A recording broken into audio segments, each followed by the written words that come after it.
Local news, national news, even feel-good news, delivering the topics that are relevant to you. That's why I listen to Joe. He covers it all. The Joe Kelley Show on WDBO. Man, talk about The Blind Side. Didn't see this one coming. So you've seen the movie The Blind Side. It's the story of former NFL star Michael Oher. And it was the subject of a book and a movie called The Blind Side. It starred the woman from that thing, Sandra Bullock. Sandra Bullock played the role of Leanne Toohey. Is that her name, Leanne? Yeah, Leanne Toohey. And now Michael Oher, former NFL star Michael Oher, is suing the Toohey family that took him in. And before you jump to conclusions here, let me get through the whole story, and you might see that Michael Oher has a pretty good argument here. Michael Oher alleges that the couple who took him in as a teenager misled him into believing that they were adopting him. Instead, they placed him in a conservatorship. According to the filing that has been filed in Shelby County Court in Tennessee, it reads, "The lie of Michael's adoption is one upon which the co-conservators, Leanne Toohey and Sean Toohey, have enriched themselves at the expense of their ward, the undersigned Michael Oher." Evidently, the Tooheys told Michael Oher that they were going to adopt him, but they didn't adopt him. They instead signed him into a conservatorship, and they took away all of his rights. The Tooheys negotiated a deal with 20th Century Fox that left Michael Oher without any payment whatsoever for the rights of his name, likeness, and life story. That the Toohey family received a contract price of $225,000 plus 2.5% of the film's net proceeds. Well, the film has grossed over $300 million. I did the math. Well, actually, I have to be honest with you guys. I had Google do the math, and the movie's made $300 million. That means the Tooheys have made $7.5 million. $7.5 million the Tooheys have made off of Michael Oher. A $200,000 donation was also made to Leanne Toohey's charitable foundation from 20th Century Fox. Oher made no money whatsoever off the film, according to the petition, which was released after he completed his college career, and it wouldn't have impacted his NCAA eligibility. Oher was a ward of the state of Tennessee at the age of 11 and homeless as a child. According to the filing, where other parents of Michael's classmates saw Michael simply as a nice kid in need, conservators Sean Toohey and Leanne Toohey saw something else: a gullible young man whose athletic talent could be exploited for their own benefit. Michael Oher, in the filing, alleges that the summer before his senior year, after he became a legal adult in July 2004, the Tooheys offered him a place to live with their family in their home. The couple said that they would legally adopt him, and Oher believed them. Oher only learned in February that documents that he was asked to sign by the Tooheys, under the belief it was part of the adoption process, were actually conservatorship papers that would strip away all of his legal rights. So Michael Oher clearly made a mistake by not having a lawyer present at the signing of this, but Michael Oher, understandably, believed in the Tooheys. Michael Oher really wasn't in a position to hire a lawyer. The Tooheys allegedly told him that because he was no longer a minor, the adoption paperwork was titled a conservatorship.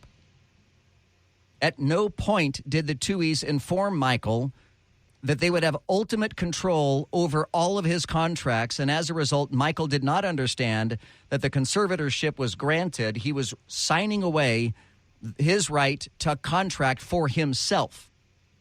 I will no longer look at Sandra Bullock and Tim McGraw the same way again because they played his mom and dad. Yeah. It was a good movie. I mean, it was an inspiring movie, but evidently it wasn't quite as inspiring. The conservatorship was granted until Oher reached the age of 25 or until the court terminated his order. But the arrangement was never terminated, not even when he hit 25.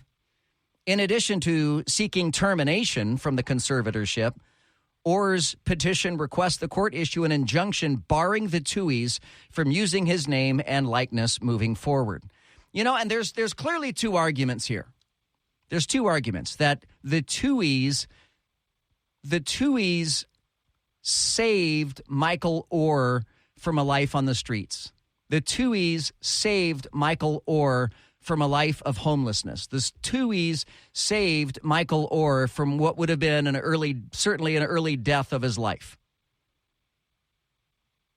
Of course, the other side of that is the Tuohys really, really took advantage of what was then at the time a young man who was in need, and that is so you might shameful. say they blindsided him. That's right. That's how I started this. It's a different kind of blindside. You could come out with a new movie and still call it The Blind Side, but it be about the conservatorship versus being adopted. Do you really believe, though, that they had that from the very, very beginning, that they were going to do this? This was their ultimate plan? I don't know. Doesn't that just seem like it would be so far-fetched to do that? Evil, but I guess it happens. Evil, maniacal, rotten, terrible. I mean, yes, it's all of those things. Could it have started with the best of intentions? Sure, I suppose. But to think that Michael Oher, and yes, Michael Oher made some money in the NFL, but to think that Michael Oher didn't get a dime from the movie or anything else, I mean, that is just reprehensible to me.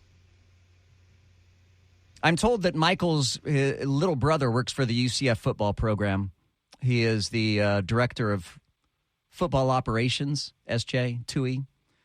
And that, that's great.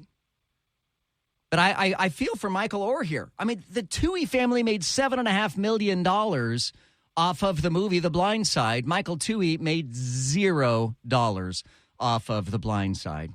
What do you guys make of this? 844-580-WDBO. It's 844-580-9326. I'll do it slower. 844-580-9326. Or use the open mic in the WDBO app. And I see both sides. I see the Tuohys as I see the Tuohys as someone who took advantage of a young man who didn't know better.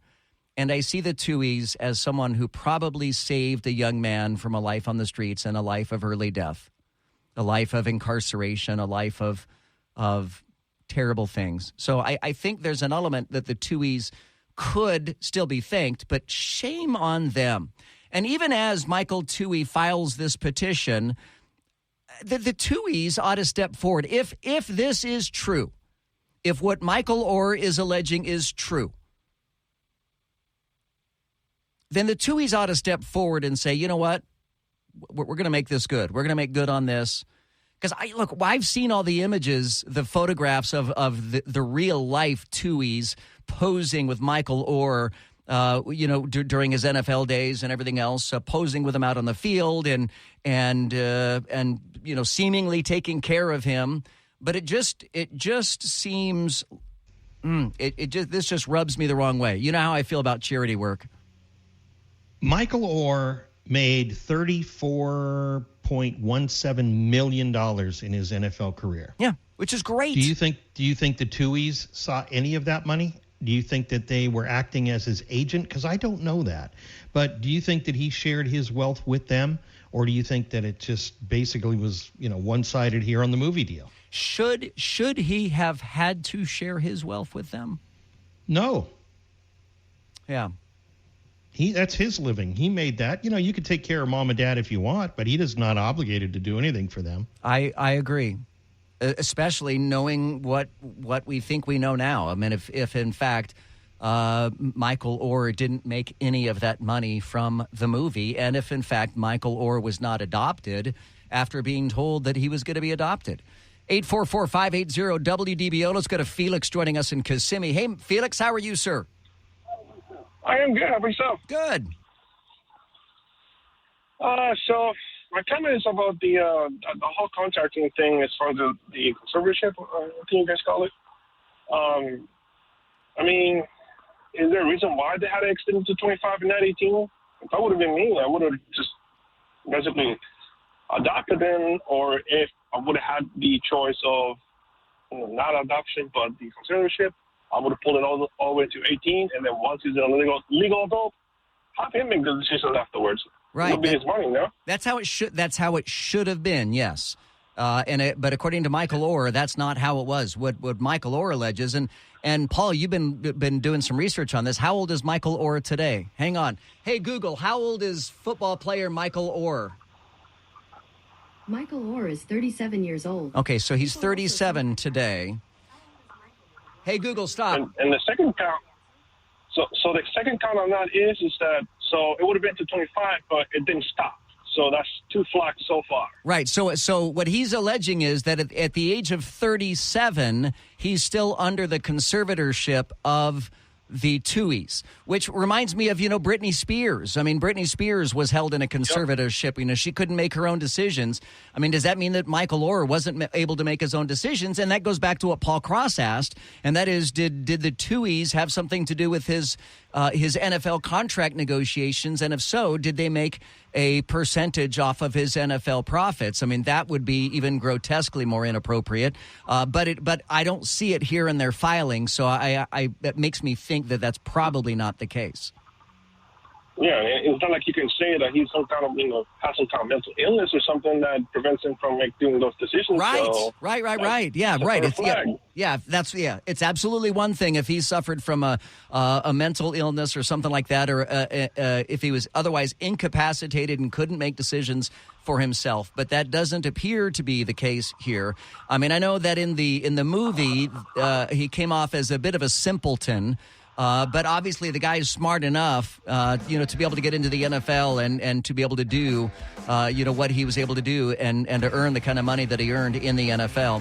I'm Joe Kelley. You can join us now at 844-580-WDBO. It's 844-580-9326. You can use the open mic in the WDBO app. The headlines, the stories that you missed today while you're at the office. We got that for you coming up next. Now, the 3 big things you need to know. 3. Another controversial immigrant relief center is set to open this week in New York City. The shelter site is on state-owned land on a parking lot and can serve up to 1,000 single adult men seeking asylum. Hundreds of residents in the area came out to protest the shelter this weekend as the city's immigrant crisis continues. 2. The FBI says it's arrested a 17-year-old supporter of Islamic extremists in Philadelphia who was allegedly radicalized online and was choosing potential targets. The suspect was arrested on today, I should say, on charges and is alleged to have been communicating with the group KTG, a group that was designated as a global terrorist organization last year. 1. The death toll from the wildfire in Hawaii is nearing 100. State officials say about 2,700 structures are destroyed, most of them homes. FEMA estimates the damage total at $5.6 billion. This is WDBO 107.3 FM and AM 580, Orlando's news and talk. Thank you for joining us here. It's the Joe Kelley Show on WDBO. All right, while you're at work today, here are the stories that you missed. We got a number of stories that you missed today. 7 hours ago, it was reported that rapper Magoo has died. He was 50 years old. Magoo is best known for his longtime collaboration with Timbaland in the rap duo Timbaland and Magoo.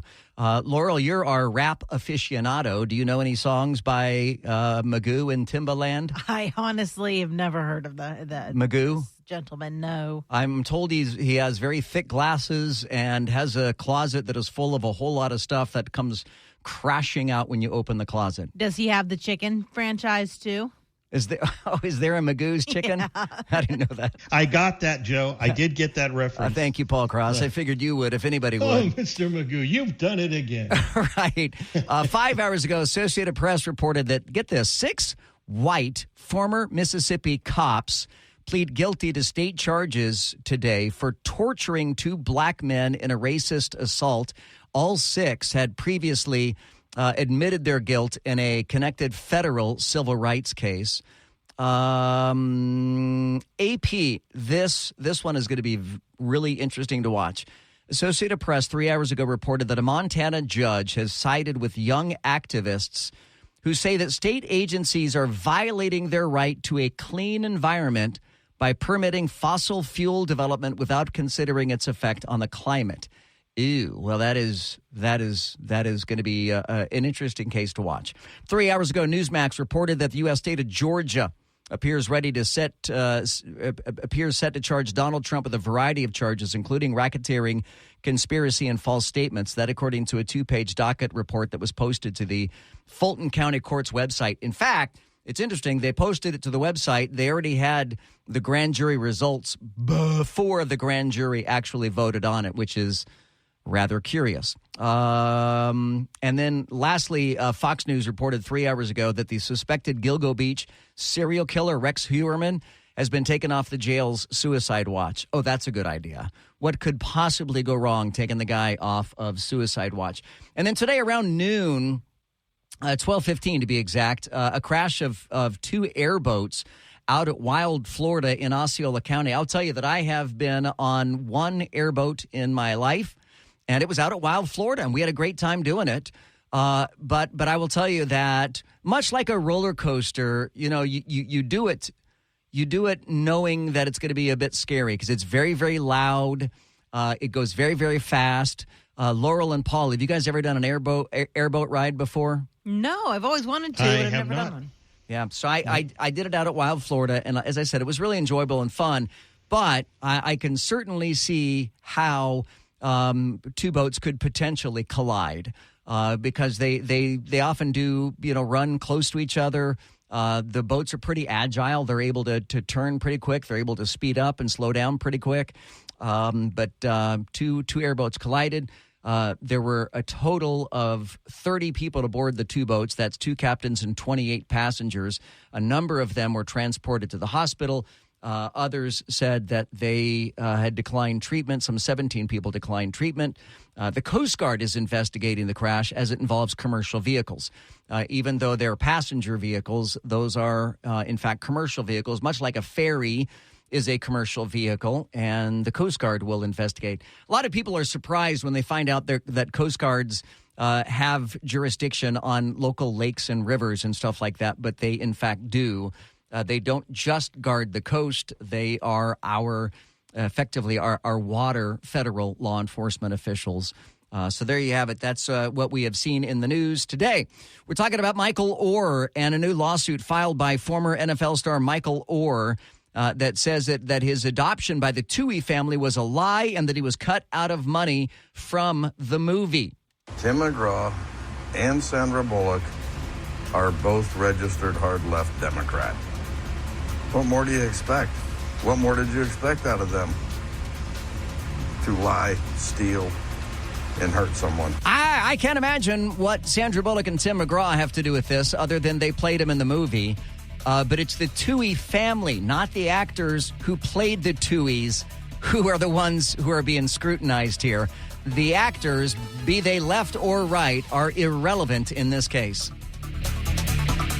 This is WDBO 107.3 FM and AM 580, Orlando's news and talk. Connected to our community. Talk local issues and events with Joe Kelley. Use the open mic in the WDBO app and let Joe know what interests you. The Joe Kelley Show on WDBO. By the way, Terry in our chat room on the WDBO Facebook page, if you ever want to see the behind the scenes and join our chat room, we'd love to have you. I think we've got a record high number of people that are in the chat today. But if you ever want to see the behind the scenes, just go to the WDBO Facebook page. But there's a question there from Terry, Laurel, and it says, new headphones, Laurel? Would you care to explain why you're wearing new headphones today? Well, that's not the only new thing that you have today for someone with a sharp eye. What seems to be the problem, Laurel? Firstly, these headphones are so flaky. They're flaking all over me. They're terrible headphones, aren't they? They're definitely my backup headphones. Yes. Because I got halfway through my commute this morning and went, I'm missing something important. You forgot a bag. I forgot my work bag that has my badge to get into the building, my headphones, my mic pillow, and I'm like, Welp, I guess we're playing with all my backup stuff today. I'm sorry, did you call it a mic pillow? You know, that's funny. I said that to our boss the other day, and he's like, what did you call it? So I called it the more vulgar term, and they're like, no, we like mic pillow better. Condom? Yes. Is that what you called it? I called it a mic condom. That's yes. not even what it's called. None of those are the proper term. It's a windscreen. Yeah, it was what Josh said too, but nobody ever calls it that. I call it a windscreen. Not what I called it. It's besides, not what I called it when I asked you for it either. Mic pillow sounds like my pillow. and a microphone condom is just, that's just inappropriate. But it's soft like a pillow. I've heard windsock. I've heard. But a windsock is what a helicopter uses to land. Pop filter. Okay, a pop filter makes sense. Yes, but a windscreen. This is the one you gave me, Joe. This one right here. That's about a $75 piece of foam. Yeah, and it's ridiculous. It's ridiculous how expensive the windscreens are. They're very, very expensive. Hey, do you guys remember? I'm going to jog your memory. Go all the way back to Friday. Do you guys remember Friday? Vaguely. A little bit. Yeah, on really. Friday, I was talking about the fire in Maui, and I was talking about Oprah Winfrey. Here, let me jog your memory. Let me go back to Friday. This is me from Friday. I also saw that Oprah, and I'm not a big fan of Oprah, but I tried to take people for their acts as they happen. You know, I call balls and strikes. Sometimes it's a ball, sometimes it's a strike. But I saw that Oprah was handing out pillows and helping people, and she was helping people with bedding and in a facility. And I thought that was kind of cool of Oprah to do that. I mean, she could have easily sent minions to go do it. And I don't think Oprah had a camera crew with her, but obviously when cameras saw her, they started shooting video of her. Okay, back here live now. I want to take back everything nice I just said about Oprah Winfrey on Friday. Oprah Winfrey did bring a camera crew with her, but thankfully the Maui County officials would not let her camera crew in. They said that the people who are in their shelters deserve amount of privacy, and they should not be subjected to Oprah Winfrey's cameras. And she and The Rock are just as bad as each other.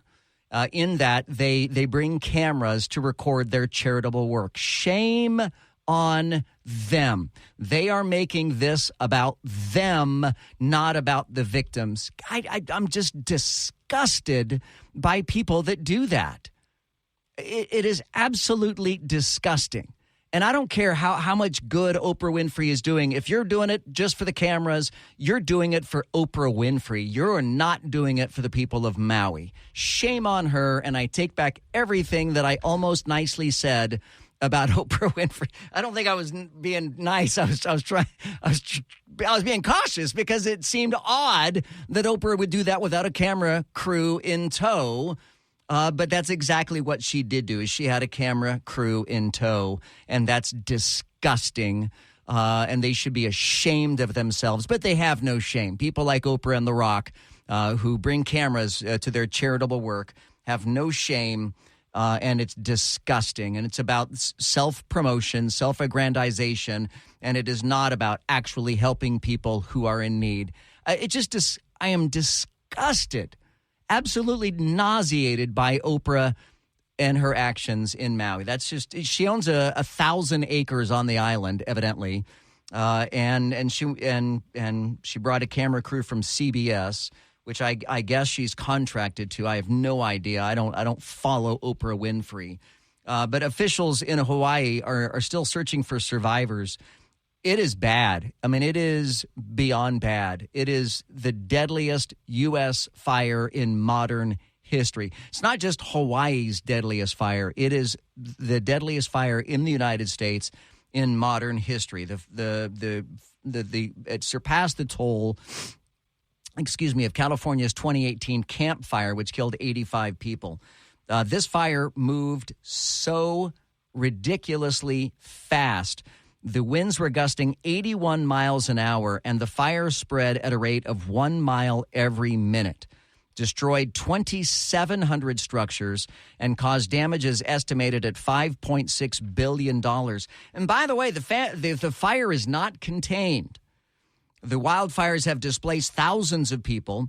They cannot estimate how many people are still missing due to power, internet, and communication outages caused by the fire.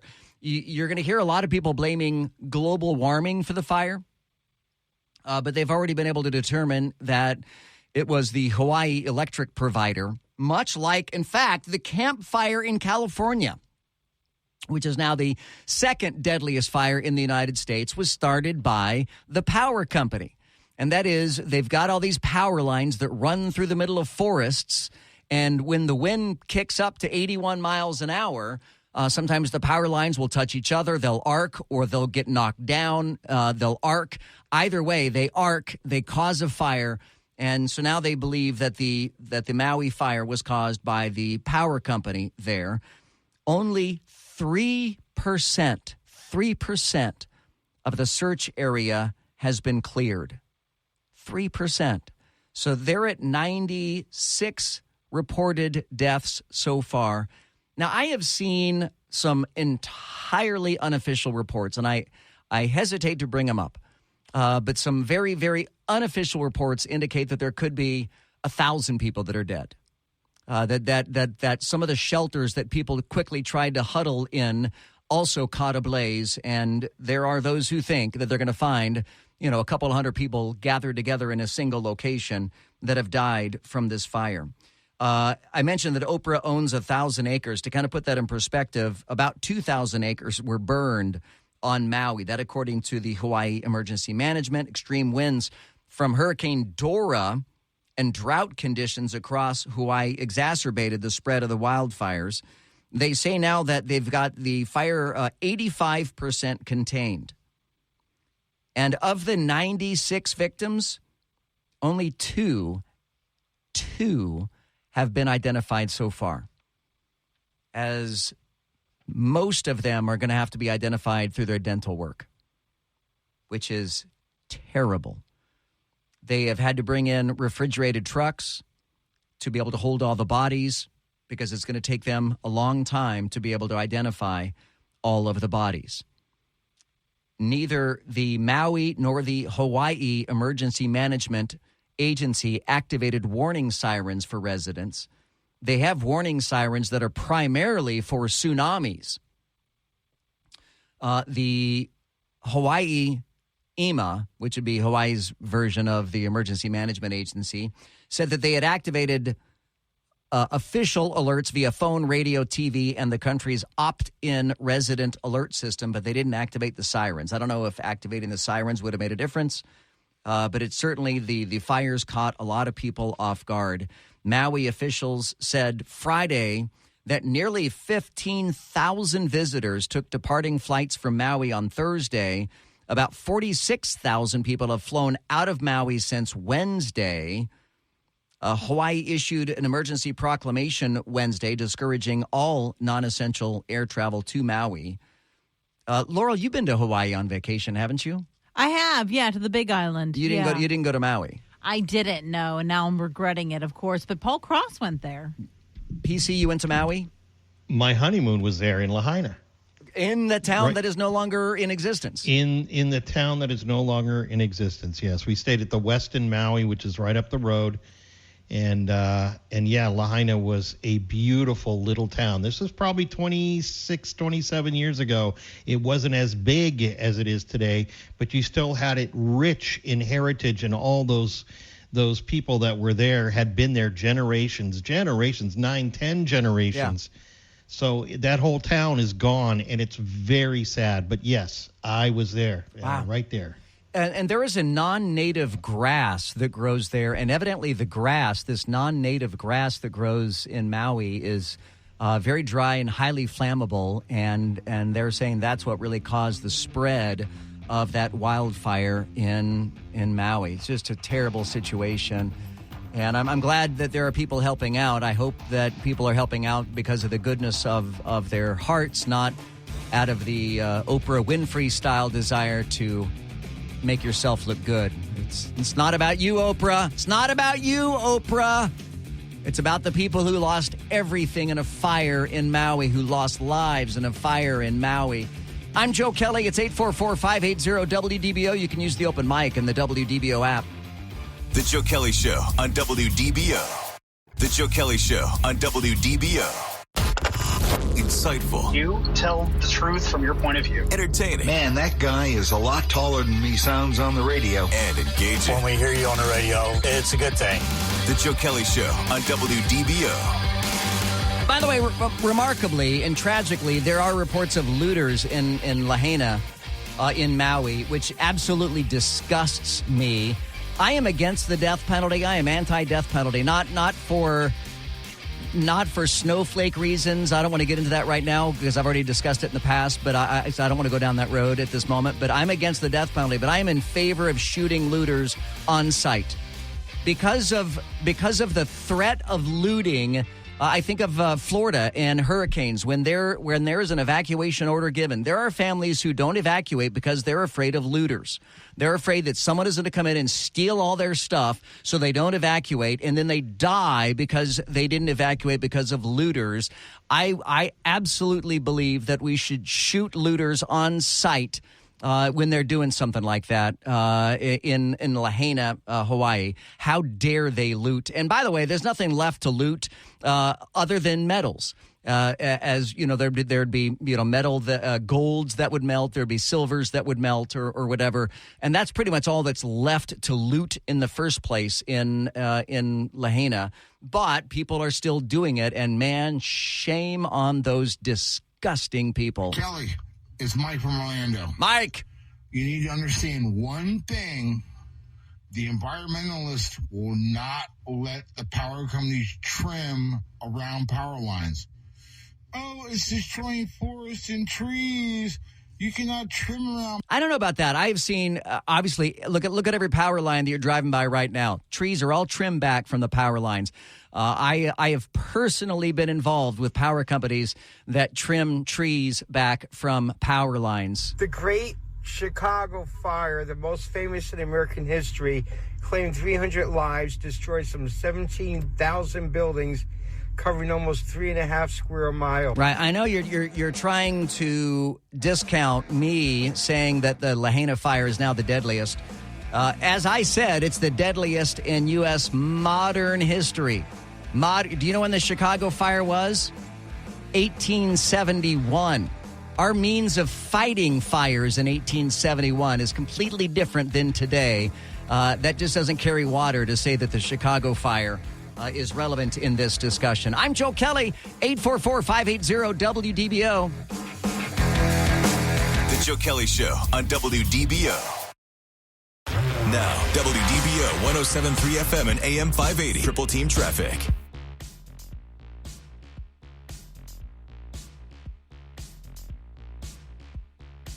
I-4 westbound is now heavy a little bit here as you approach Colonial. It's gotten better on the 408 eastbound, making your way toward 436. We're still seeing lots of brake lights, I-4 eastbound from Parr to Lee, and then from the 417 to the bridge. ProTech Air Conditioning and Plumbing Service for honesty, integrity, and 100% customer satisfaction. Call ProTech 407-291-1644 or visit ProTechAC.com. From the WDBO Triple Team Traffic Center, I'm Paul Cross.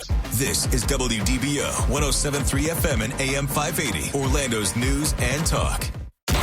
Breaking news to lively debates, covering the issues that matter to you. I make it a point to listen to Joe Kelley when I need to fully understand what's happening in the news. Now, the Joe Kelley Show on Orlando's news and talk, WDBO. You know, I don't know how to refer to my ex-wife. I don't like the term ex-wife.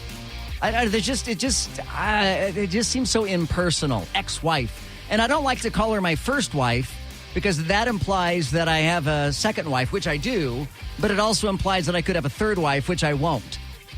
So I don't like ex-wife. I don't like first wife. I don't like wife 1.0. I truly don't know what to call her.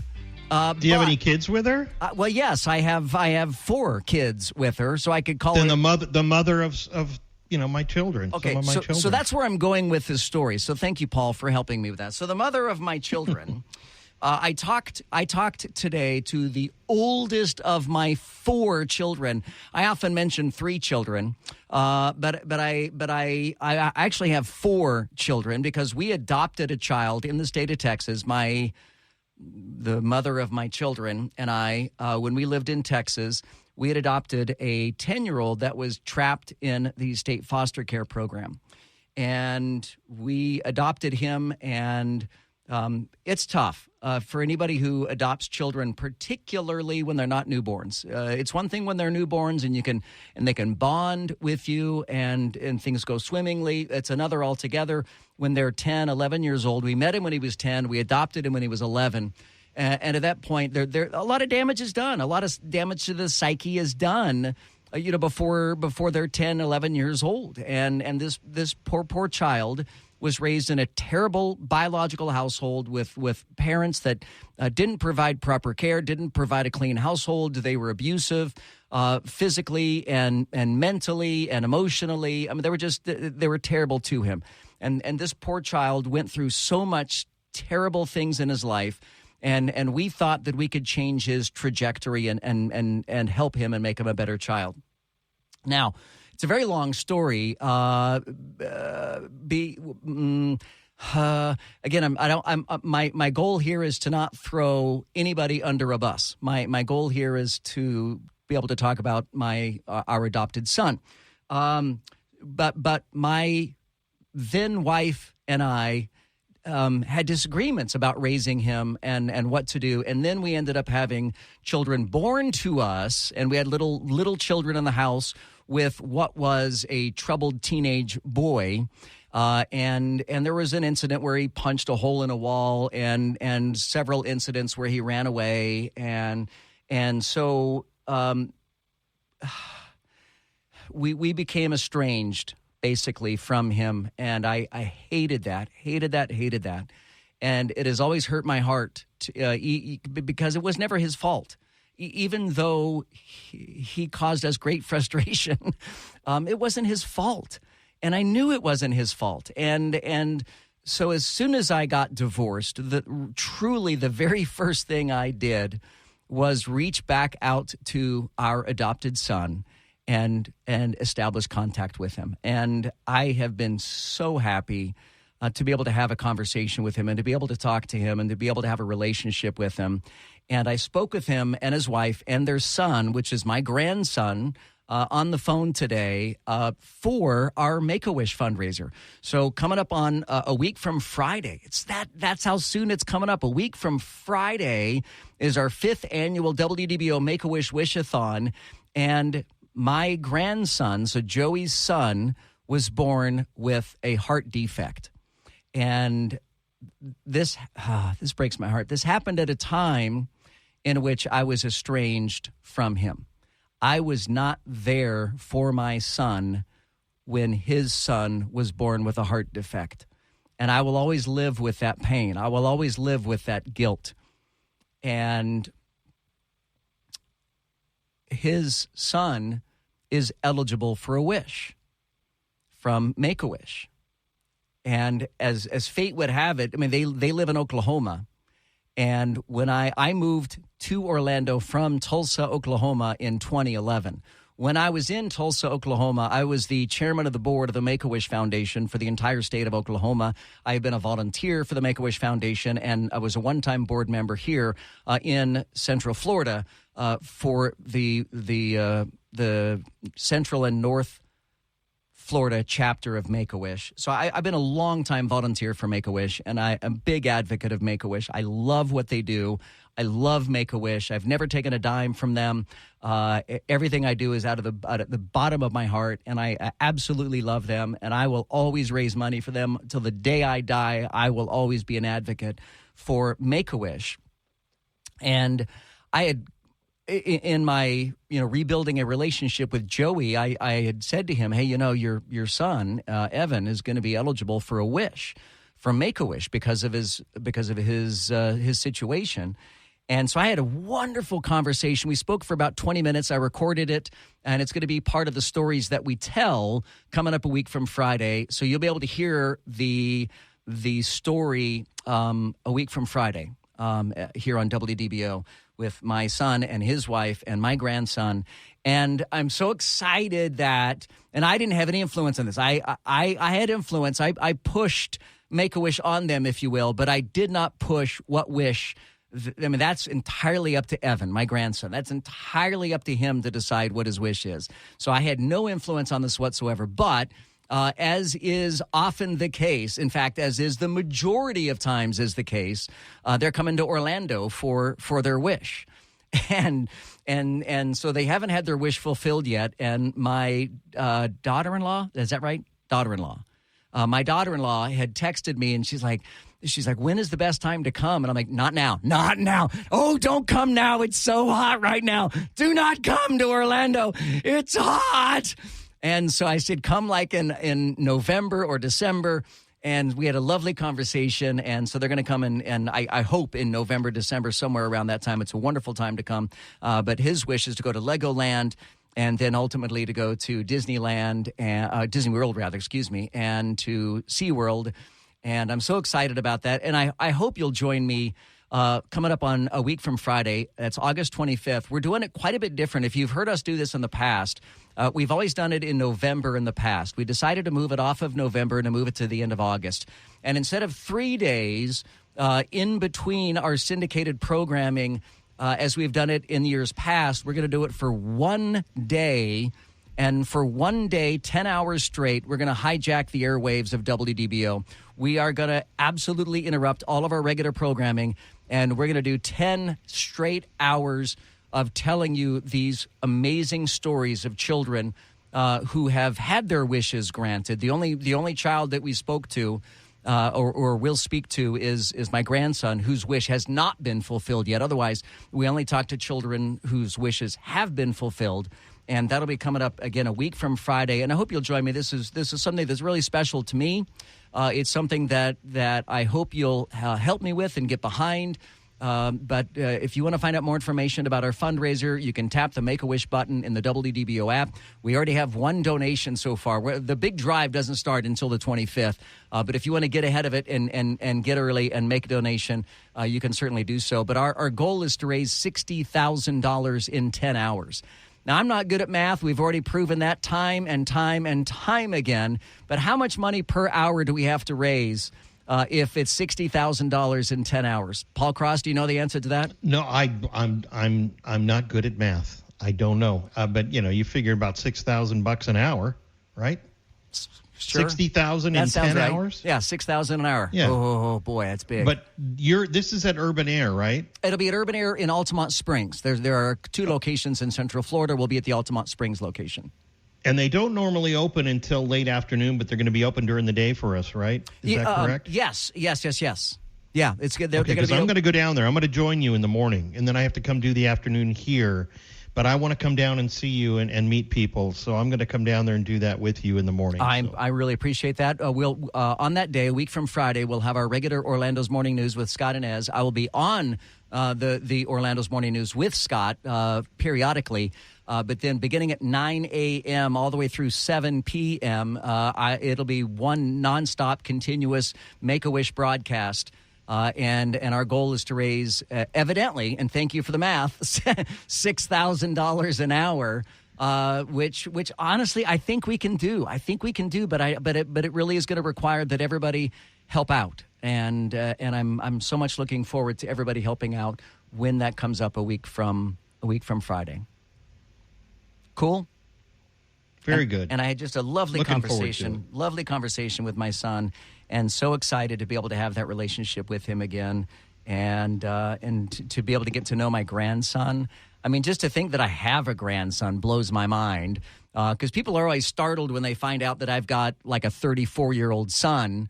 But, when you adopt him when he's 11, that gives him a head start, right? Back when he was in school, I was always the youngest dad around. I'm like, how do you have a kid so old? You must have started really young. And I'm like, yeah, I don't know. Wink, wink, nod, nod. I remember one time we were at Subway, the sandwich shop, not the transportation system. We were at Subway, and the lady behind the counter at Subway looked at Joey and me and goes, oh, my gosh, you guys are spitting images of one another. And knowing that he was adopted, he and I would just kind of elbow each other and chuckle and say, oh, yeah, but he was not biologically mine. So anyhow, join us a week from Friday for our 5th annual WDBO Make-A-Wish Wish-a-thon. Again, more details, tap the Make-A-Wish button in the WDBO app. We'll have more information in the days to come. Someone in our chat group, Brian, says, can I do a kissing booth to help raise money? Bro, you can do anything to help raise money as long as you're helping to raise money. I will take anything short of breaking the law. I don't want anybody turning tricks, no prostitution, no drug deals, nothing like that. Okay? I'll pay money to not have to kiss Brian. I'll pay that money. Yes, the reverse kissing booth, right? I will pay to not have to kiss that dude. Absolutely so. 844-580-WDBO. Mike is joining us and I'm guessing you're calling from Fruitland Park. Mike, you're on WDBO and you wanted to talk about Maui. Hey, Mike, how are you? Well, I did until you just brought up everything you did, and I just want to say, Joe, you are one hell of a person. I appreciate you saying that, and I really do. I am not. The story you just told made me completely forget why I even called. You're very kind. You really are, and I appreciate that very much. Well, I just want to tell you one other thing. I did want to comment on the Maui thing, and I did comment in your post online about shooting the looters. Yes, and Facebook evidently didn't like that. No, they blocked my account. Yeah, that stinks. So as long as you knew that, I just want to let you know that, to me that sucks because I listen to you guys every day because you and Laurel and Paul are awesome. I appreciate that, Mike. Thank you so much, man. You're just the greatest. So thank you. I'm Joe Kelley. We will continue. It's the Joe Kelley Show here on WDBO. The Joe Kelley Show on WDBO. The Joe Kelley Show on WDBO. Orange, Seminole, Osceola, and all of Central Florida. Join the conversation now by using the open mic in the WDBO app. Now, the Joe Kelley Show on Orlando's news and talk, WDBO. Oh, have you guys heard about the Skittles thing? So, evidently, Skittles, the little candies, is sparking outrage after they released some pro-LGBTQ packaging. People are calling on consumers to, quote, Bud Light them. Now, as fate would have it, I don't eat Skittles. I don't drink Bud Light. I wish somebody would try to Bud Light something that I actually consume, that I actually use, and then I could make a decision about whether or not I want to boycott them. I already boycott Skittles because I don't eat Skittles. It's sugar, and I don't eat sugar, so I don't have that. I don't drink Bud Light because I don't drink beer. But evidently, Ronald says drones. If I had to boycott drones, that might be problematic. If suddenly someone comes out against these Chinese-made drones, which actually people have kind of come out against these Chinese-made drones, and all of my drones are Chinese-made because at the moment they make the best drones, quite frankly. The DJI drones are the best. Though there are some American brands that are making great strides in becoming better drone companies and better for consumer drones. In fact, I don't want to get off on a tangent about drones because nobody cares. So Skittles, let's talk about Skittles. So Skittles, evidently, now their parent company is the Wrigley Company. Wrigley is owned by Mars. Mars is M&M and, Mars, M&M Mars. They have sparked outrage after they switched the traditional rainbow packaging for messages and illustrations that promote the LGBTQ community. The packages are now black and white, and the packaging has phrases such as Black Trans Lives Matter and Joy is Resistance. I'm not even sure what Joy is Resistance even means. At least I understand what Black Trans Lives Matters means, but I don't understand Joy is Resistance. They're designed in a collaboration with the Gay and Lesbian Alliance Against Defamation, And this is the fourth year that Skittles has worked with an organization to promote LGBTQ sentiment. But it's the first year since the Bud Light fiasco. And it's the first year that I think a lot of social conservatives are on edge, waiting with bated breath, waiting for anybody to promote anything that resembles LGBTQ or BLM. I don't know, but Skittles, if I'm not mistaken, again, I don't consume the product, but if I'm not mistaken, they have forever used the phrase, taste the rainbow. Taste the rainbow. Is it taste or catch? Catch the rainbow, taste the rainbow? Anyway, if it's taste the rainbow, haven't they always been LGBTQ? If it's taste the rainbow, didn't the LGBTQ community kind of hijack the rainbow from, I don't know, God? Didn't God create the rainbow as a sign to man that he would never break his covenant, that he would never flood the earth again, he would never do what he did again? I mean, that's what the rainbow symbolizes, but people claim that the LGBTQ community has hijacked that from God. I don't think anybody can hijack anything, frankly, from God. But I was reading some of the Twitter comments, and people are really upset with Skittles. One writes, Skittles is trying to turn your kids into BLM and LGBTQ plus activists. Their packaging also features a drag queen. I've not seen that part of it. Skittles has gone completely woke. WTF is this crap on a candy wrapper? Somebody, and I love when people tag the global partners, the global organizations, but somebody says, give at Mars Global and at Bud Light treatment. Someone else says, I'm done with Skittles. That's about it. But I'll be glad one day when somebody boycotts a product or service that I actually use, and I can make a decision then at that point whether or not I want to boycott something. I'm not a big fan of boycotts.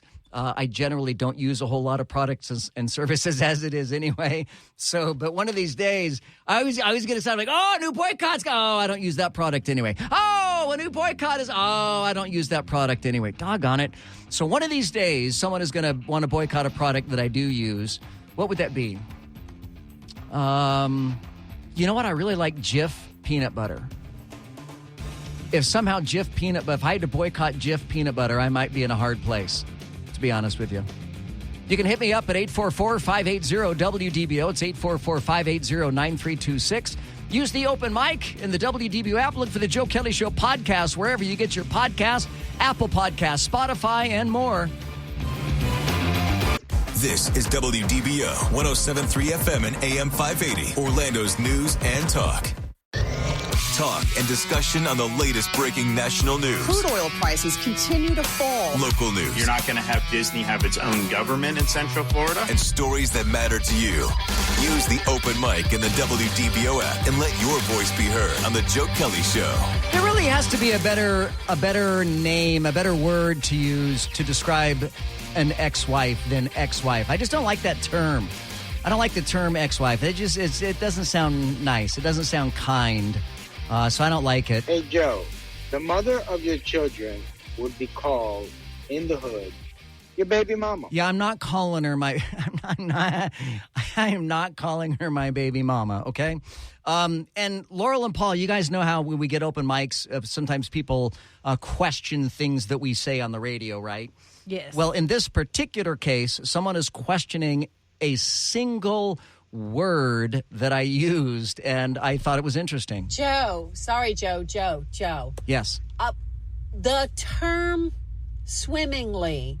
Where did that come from?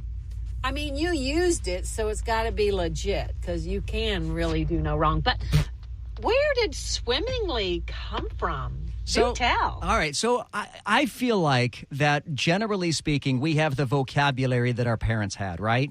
I mean, I find myself using words all the time, and I can hear my dad saying the same words. So I can hear my mom saying the same words. So I think most of our vocabularies come from our parents. You steal a lot of your dad's jokes, too. Oh, please. I stole all of my dad's jokes, and my dad stole all of his jokes from his dad, and he stole all of his jokes from his dad. We've been telling the same stupid jokes for generations of Kellys.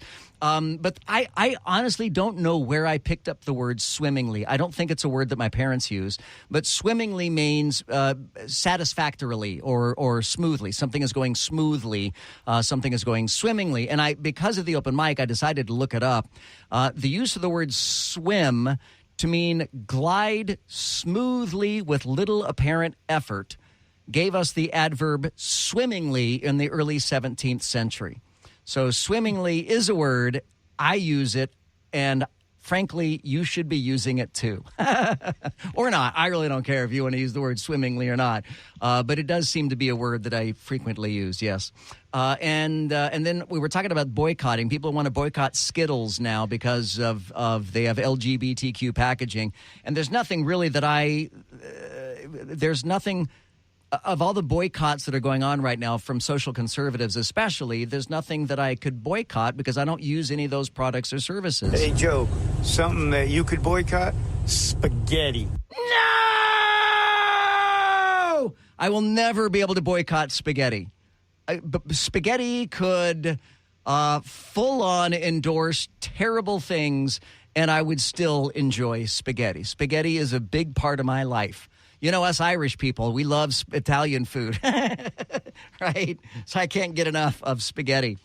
We actually have homemade spaghetti tonight, Joe. Stop That's it. what we're having. Stop it. That's what we're having. Stop. You're invited over. I am so hungry, right? Over. I am homemade sauce, as my wife would say it, homemade sauce. Sauce. I am so hungry right now. By the way, has anybody got their power bills yet for the month of July and August? August, you won't have that bill yet. But, man, people are going nuts with their July utility bills, their July energy bills. And there's a big thread on Reddit how people's FPL bills have gone up 20%. I'm still on a 55 West, the downtown apartment complex. I'm still on a couple of their text groups. And everybody is complaining about how their electricity bills have doubled in the month of July. And everybody's energy bills are going absolutely through the roof. Now, we've been in quite a heat wave here in these past few weeks, but the energy companies are raising the prices. And just reading some of these, like this thread here on Reddit, our 4-bedroom was $189, including taxes. For the 32-day cycle in July, we have double pane windows, 2 times insulation, blown over batted, LED lighting, SEER 20 heat pump, newer ductwork, new water heater, Energy Star appliances, and we keep our programmable thermostat at 78 by the day and 76 at night. Holy smokes, 78 and 76? What do you keep your thermostat at, Paul? Ours is reluctantly around 73, 74. Yeah. Laurel, I can't have it hot. There's no way. I can't even sleep. When it's warm, I can't sleep. No. Yeah, ours is 72, 73, something like that. Our new place we're in now, we live out in West Orange County now in the Hamlin area, and when our air conditioner is on, it feels like it's 20 below zero in the place. When it's off, it feels like it's 10,000 degrees. So, well, you are in a 55 and over community, and they have those issues with the thin skin, you know. They do. We're the youngest couple in a 55 plus community. So every time I see someone, they're like, I need to see your ID. I don't think you're old enough to be here. I'm like, yeah, well, too bad. I'm old enough. But we keep it, at night, we keep it at about 72 or 71, and during the day, about 73, 74. But we moved out in mid-July, so I don't have a whole July energy bill to be able to compare it to. So I got like half of a July energy bill. Let us know about yours, 844-580-WDBO, or use the open mic in the WDBO app. The Joe Kelley Show on WDBO. The Joe Kelley Show on WDBO.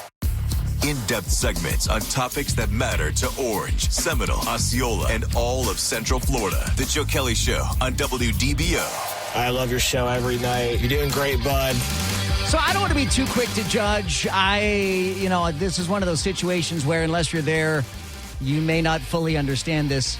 But if you guys have seen the video of the 2 pilots that ejected from a MiG-23 at an air show in Belleville, Michigan Sunday. It certainly, to me, as a casual observer, looks like those pilots ejected way too quickly from that flight. In that, the plane collided with nobody on board the plane. The plane crashed into an apartment complex. Now, as fate would have it, remarkably, a miracle, a blessing from God, nobody was injured in the apartment complex. One of the pilots was injured. There's two pilots on board the MiG-23. One of the pilot, they both ejected, and one of them is injured. But nobody, I don't know how that happens. Nobody on the ground was injured. But I firmly believe that if you're going to be flying a MiG-23 over an air show, if you're flying anything over an air show, if you're flying anything over populated areas, and you have the capacity to eject, I feel like you have a responsibility to the people on the ground to go down with the plane and to steer that plane as best as you can until the absolute last second. Clearly there was a problem with the MiG, because the MiG made a popping sound. You can hear it on the video. The MiG makes a popping sound, and within a fraction of a second, and there's a little puff of smoke comes out of the engine along with the popping sound, and within a fraction of a second of that, these two pilots eject. And they were already pretty low to the ground as it was anyway. But I found it to be frustrating that they didn't stay with the plane and try to, as best as you can, steer it and try to crash it somewhere where there aren't people, like an apartment complex. And again, I don't want to be too overly passionate about this opinion, in that there might be details that I'm unaware of. But man, that just is bad when you eject out of a plane and let it crash into an apartment complex. Paul, you want to add something? Well, I was going to say, I grew up in San Diego, and we grew up going to the Blue Angels at Miramar, where they do Top Gun. Used to. And used to. It's in the Nevada desert now, which is ridiculous. But it used to be done over all this hugely populated area. Yeah. I mean, I had friends who had houses, and they would just, okay, well, it's Blue Angels time, and right over their house. I don't recall, but maybe a couple of crashes in the first 20 years that I was there. But still tragic. And I would hope that someone who's flying one of the Blue Angels would at least stay with the aircraft as long as they can to try to steer it away from population centers. I mean, I think people who fly planes and helicopters, and drones for that matter, have a duty to the people on the ground to not hurt people on the ground. I'm Joe Kelley. The third hour of the Sean Hannity Show is next on WDBO.